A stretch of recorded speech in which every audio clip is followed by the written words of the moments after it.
You wouldn't believe it. The officer in front is the mysterious guy. By the time he removes his disguise, it's too late for Dabbai to react.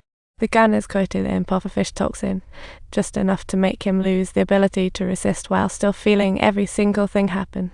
After 10 years of quiet waiting, he's finally ready to settle the score.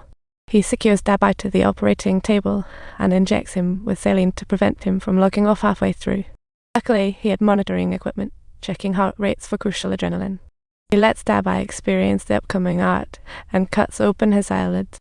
He won't let Dabbai miss a single detail, wanting him to feel that same despair and helplessness as when he witnessed his wife and daughter perish. He lifts a big mirror so Dabbai can see the photos of his wife and daughter, making sure they now are witnesses to their enemy.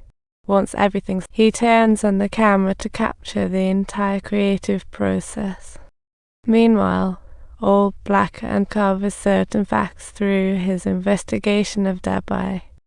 After investigating, he confirms Dabbai couldn't have done those horrendous acts. He's not the brightest. Police find Dabbai's pieces in an abandoned factory, neatly cut into 3,728. The scene is gruesome. All Black discovers Dabbai's factory belongs to Spartacus, a mechanical engineer. Spartacus owned patents but sold most assets years ago to buy industrial property in the suburbs. Dabbai murdered his wife. All Black doubts his revenge motives, and police arrest him promptly. Spartacus expects this. He won't resist or run. Before the police arrive, he deliberately strips down to nothing, exposing himself completely to their aim, ensuring he won't get hurt. Later, All Black discovers many law books in his home, with a photo of him shaking hands with Dabbai on the wall from 10 years ago. Spartacus is undoubtedly the killer, but he must confess personally. All Black plans for an in-depth talk, hoping to gain his trust. He voluntarily turns off surveillance, speaks with Spartacus as a parent, praising his deeds, saying the monster should have been dealt with ago. Clearly, All Black excels at emotional connections with criminals. After groundwork, he dives into confession. Spartacus, serious, replies, "I wanted him dead. He killed my wife and daughter." He inquires if he partnered with any other monsters to kill his mates, to which Spartacus candidly replies, "They all deserve to die." Through a series of leading questions, All Black quickly captures everything, astonished by the efficiency of tackling this. However, he underestimates the man. Spartacus asks to cancel all recent appointments due to extreme business. Spartacus stops beating around the bush. All his previous statements were just a facade, and he never admitted to personally killing anyone. All Black finally sees this man's two-symbol 360 Cyrillic letter 4713 £. His suspect handling echoes the trial a decade ago. Spartacus bluntly wants a new mattress. He complains the bed is too hard and insists on a softer one to confess. All Black sees through the trick and leaves the interrogation room without looking back. The prosecutor thinks the steal is to steal a mattress for a confession, but All Black finds it laughable and knows they can't be led around. Just then, a colleague urges All Black to call home. He learns from his wife that their daughter mistook it for a package. She thought it was a regular CD. Her daughter opened it out of curiosity. The contents left the girl unforgettable. All Black realizes it's Spartacus' artwork, but the masked man in the video makes it hard to identify the killer. He IQ times A in the end. Soon he enters prison with a new mattress, sparking dissatisfaction. The warden warns Spartacus, nice things aren't a blessing.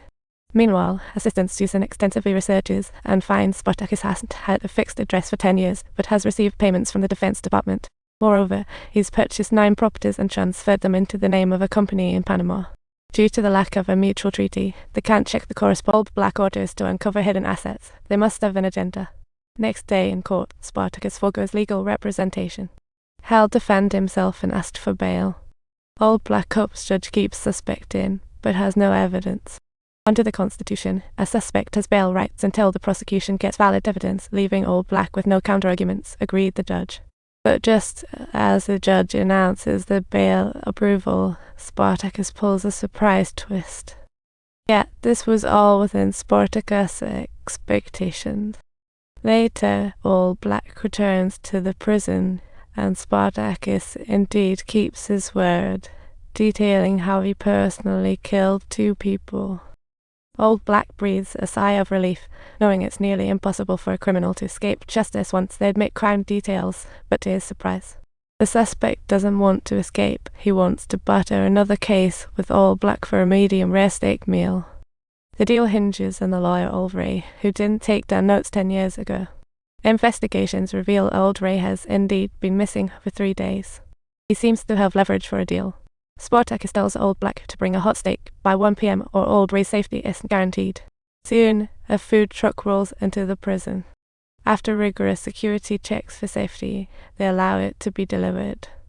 The warden is astounded, realizing his territory is out of control, so he delays the security checks until the food truck reaches the cell. 8 minutes have already passed. Since they couldn't stick to the timeline, Spartacus leisurely starts enjoying his meal. He marks the coordinate for Old Black, who promptly jumps into a helicopter to rush it over, only to find Old Ray's briefcase lying on. As they clear the dirt, they find Old Ray dead. The killer timed the oxygen just right, an 8-minute delay suffocated the lawyer. But Spartacus' plan doesn't stop there. He invites the brothers in the upper bunk to share the feast. After they finish the steak, he discreetly hides the bone. While distracted, he attacks one brother's artery. After, Spartacus lies comfortably on his bed, awaiting the police. He even dares to ask for a hot shower, which infuriates the warden, who promptly tosses him into a damp solitary confinement. This leaves Old Black bummed. Susan tells him she secretly found, through friends, an agent who contacted Spartacus for intel.